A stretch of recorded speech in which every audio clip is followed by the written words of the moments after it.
Good morning, everyone.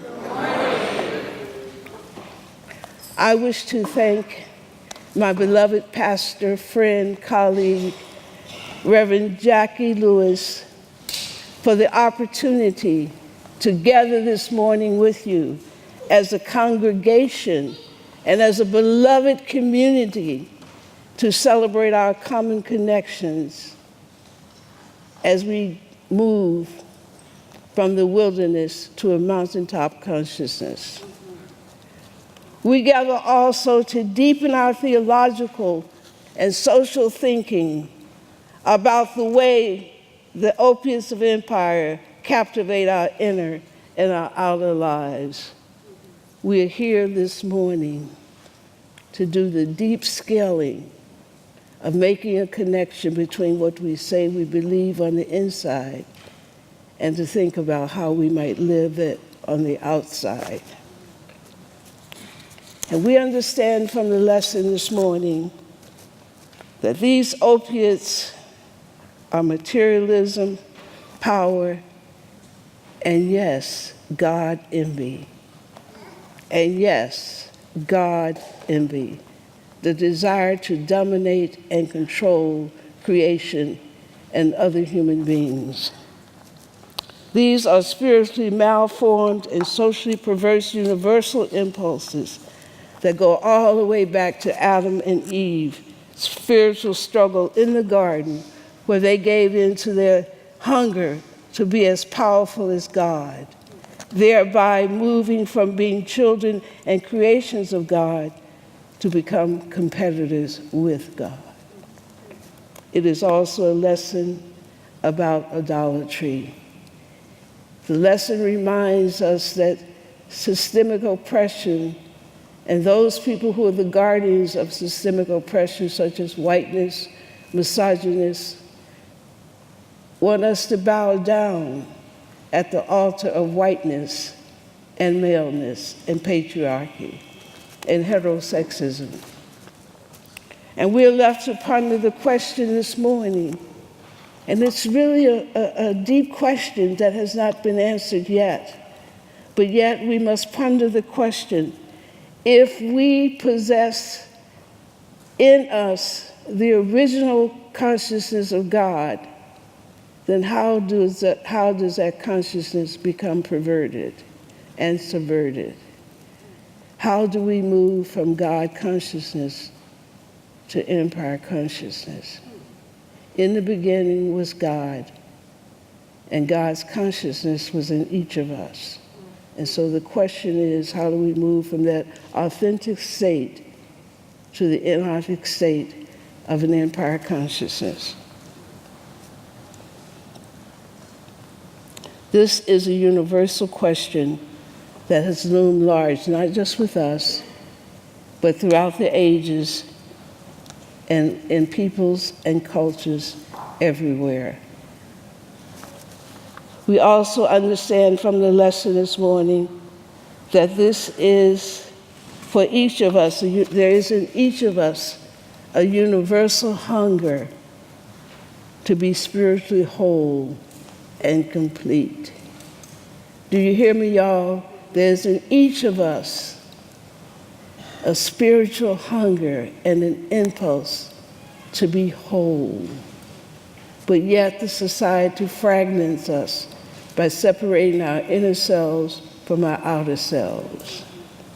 And this is a hunger that the empire cynically seizes upon and subverts it into material greed, where they make us believe that they and only they have the power to satisfy this artificial hunger that they have so deeply socialized in each of us. They recognize our impulse, this hunger, this spiritual hunger, and they take that hunger and they subvert it for their own use. And in doing so, we become their subjects who give over to them our obedience and loyalty.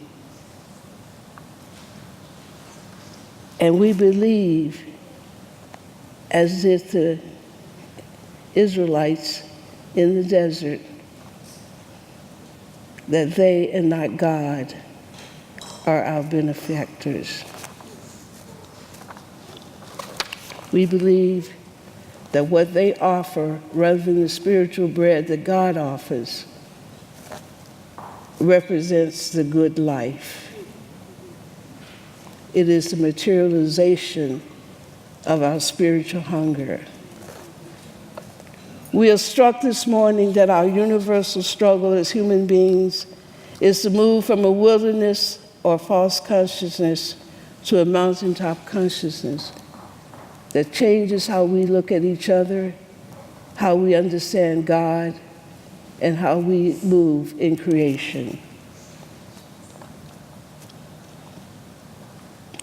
It is a spiritual hunger that determines the very core of not only who we are as individuals, but who we are as a collectivity.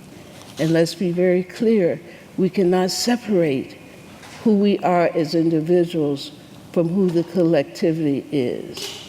We must be very clear. The society says that we can dodge all of that we can stand in isolated islands and be different and larger than who the collectivity is without being marked. We see this morning, as we study the prophet Jesus,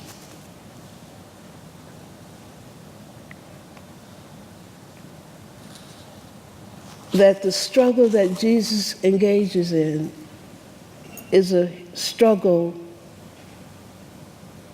that each of us must engage. It is a struggle that his ancestors engaged in as they crossed over the Red Sea into liberation, as they struggled with the question of what does it mean to be free, a free people from under the yoke of empire, and submit themselves to the kingdom of God rather than to the empire kingdom. As with his ancestors, Jesus must go through a period of formation as he prepares for his new journey after crossing over from baptism in the River Jordan. And although each of us, I'm sure many of us in this congregation this morning have been baptized, baptism is the first step of a longer journey towards transcendental transformation. And that commitment is more than just saying that this, I believe, more than declaring our commitment.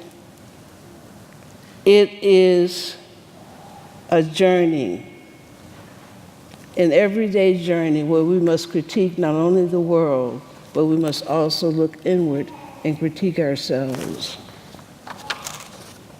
And as I read the story this morning, I was reminded of myself as a child, when I would exuberantly beg my mother to let me do adult tasks that always looked to my child's eyes so easy. I would say to her, "Mother, mother, mother, can I sew that dress? I know I can put that hem in that dress. May I? May I, may I?" And she would look me dead in the eyes and she would say, "Not yet, my child, not yet. Rubinell, you're not ready yet." And my initial response was anger. What? I'm not ready? Of course I can do that. It's very easy to put a hem in the dress. You just pick up the needle and you make these stitches. I can do that without realizing in my childish eyes that it took skill and practice to make a hem. And that despite my desire to do so and my belief that I could, my mother was right. I was not ready, and it was not easy. Why do I bring this up? Many of us believe that we can rid ourselves of the opiates and the marks of empire, such as racism, sexism, heterosexism, and greed, simply because we desire to do so without the hard struggle of untangling these isms from our lives. Despite our best intentions, we cannot overcome these spiritual afflictions without intentionally purging ourselves of our hungers, of empire hungers. This means that even as we mount our struggle for justice, it is important to understand that the work is not just to confront the systemic opiates, but it is also to confront the walls in our own lives, the borders in our own lives. Take, for example, our work for racial justice must be understood as work that we must all do to remove the spiritually malformed and socially perverse pollutants from all of our lives. Our struggle must be transcendental rather than transactional. Our struggle must be transcendental rather than transactional.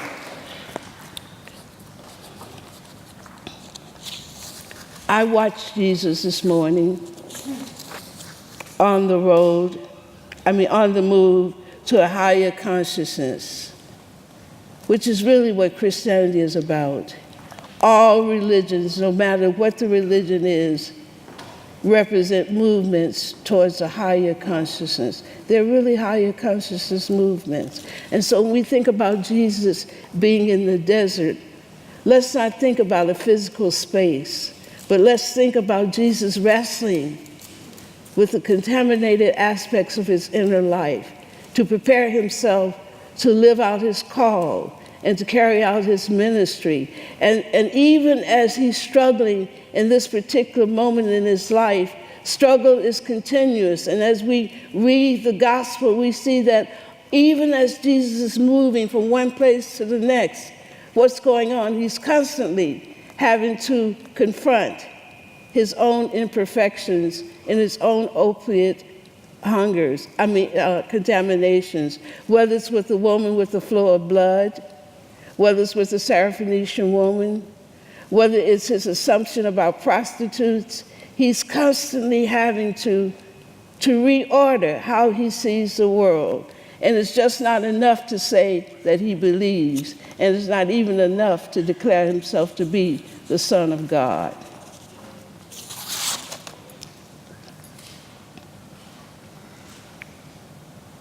Movements, therefore, place us in a life-affirming process that starts us on a new journey where we come clean by breaking with empire culture. And what are the opiates that Jesus is struggling with in the wilderness? And we understand the wilderness to be the barrenness of our souls, the bare, arid spaces in our lives that have been contaminated by empire. And so what are those opiates that we see Jesus struggling with? The universal opiates of the lust for power, the lust for fame, the lust for material possessions, and the ultimate lust to be God, God envy.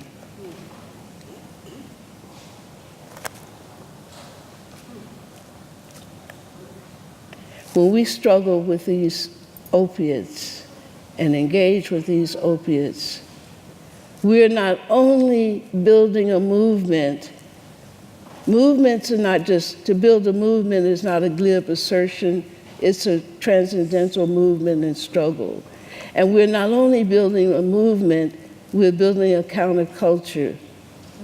We're moving from an empire culture into a beloved community, which is the promise of God's kingdom on earth.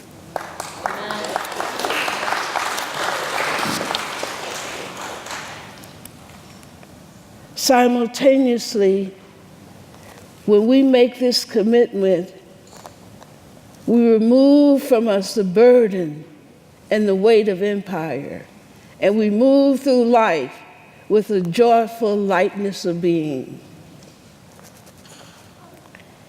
And in this lightness of being, we claim our own independence to use our work to benefit the upbuilding of a democracy and a beloved community, rather than upbuild a world for the ruling elite, rather than build an empire world.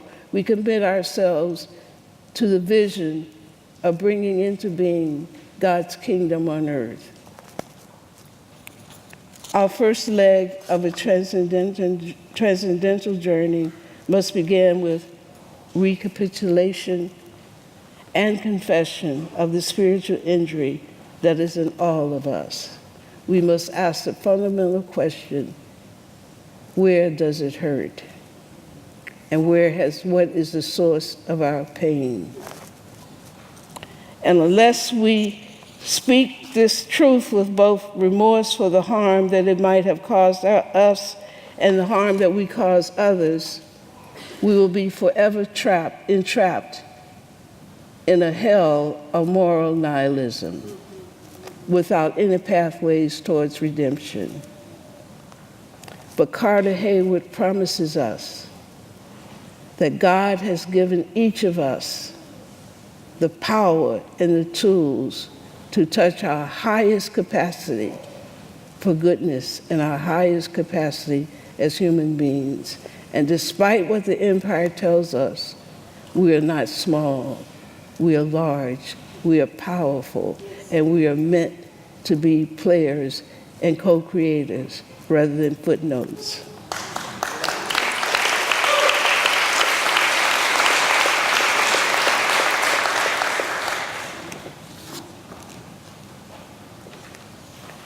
Our process towards the transcendental journey requires us to studiously, notice I said studiously, not just emotionally, but studiously search out and name and claim the spiritual resources that allow us to live in the world without becoming captives of the world.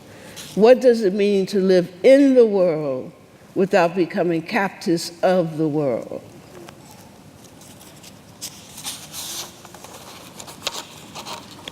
Our ancestors, my ancestors, the community of enslaved African Americans, knew that it could not travel this pathway out of moral nihilism without wrestling with their inner selves. They knew that they had to go into the wilderness and come out brand new. They knew that although that they were enslaved, that they too had the universal lust for power, they too had the universal lust for fame, and they had too the universal lust for materialism. And so that they knew that in order to be a new and different people than their enslavers, they had to be bluntly honest about their imperfections. And they understood the desire to become new people meant changing themselves as much as they were wanting to change the enslavers. And they sang their belief into this song. Tell me, how did you feel when you come out the wilderness? Come out the wilderness. Tell me, how did you feel, church, when you come out the wilderness? And they knew that when you come out the wilderness, that your heart was new, and your feet too, when you come out the wilderness. And they knew that when you come out the wilderness, you had a new walk and a new talk, and you were not the same as you were before you went into the wilderness.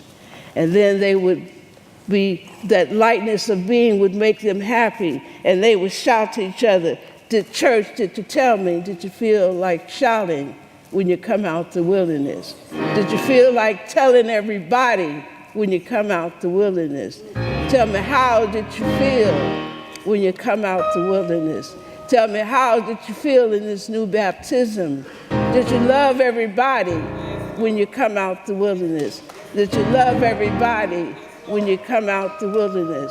Church, this morning, I want to ask you, how do you feel as you struggle to come out the wilderness? Are you willing to tell the truth about yourself as you come out the wilderness? Are you willing to talk a new talk and walk a new walk as you come out the wilderness?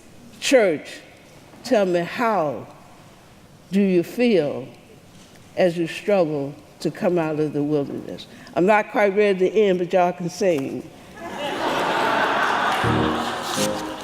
We're gonna sing, I'm gonna ask you, and you respond, coming out of the wilderness. Tell me, how did you feel when you come out of the wilderness? When you come come out of the wilderness. Tell me, how did you feel when you come out of the wilderness? Leaning on the Lord. One more time, tell me, how did you feel when you come out? Come out of the wilderness, come out. Tell me, how did you feel when you come out? Yeah, I'm leaning on the Lord. Did your soul feel happy when you come out? Come out, come out. Did your soul feel happy when you come out? Leaning on the Lord. Did you feel like shouting?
Yes, tell me, how did you feel when you come out the wilderness?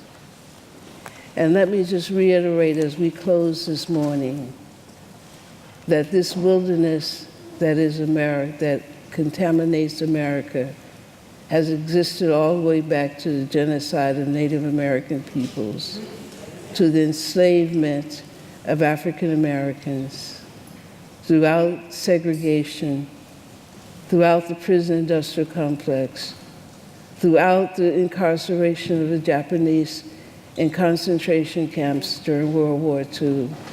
And that these sins are, let me repeat, that in order to come out the wilderness, we must confront the collect. It's not an individual journey towards personal piety. It's larger than our personal piety. It's to confront the sins of dehumanization. What does it mean to dehumanize and put children in cages? What does it mean to call their parents rapists and criminals and thugs? Vilification, dehumanization, state-sanctioned terror and state-sanctioned violence and state-sanctioned rape. That these are persistent sins of the empire. And if Jesus understood that in order to do his work, he needed to humble himself to admit that he too was fully human and carried with him the imprints of empire. And in order to follow Jesus, we must commit ourselves to the same truth. Are we willing, like Jesus, after our baptism, after our commitment and our reaffirmation to follow Jesus, are we willing now to go into the wilderness and to come out brand new with a new song and new language in our hearts? Are you willing this morning to take that journey into the wilderness? Amen.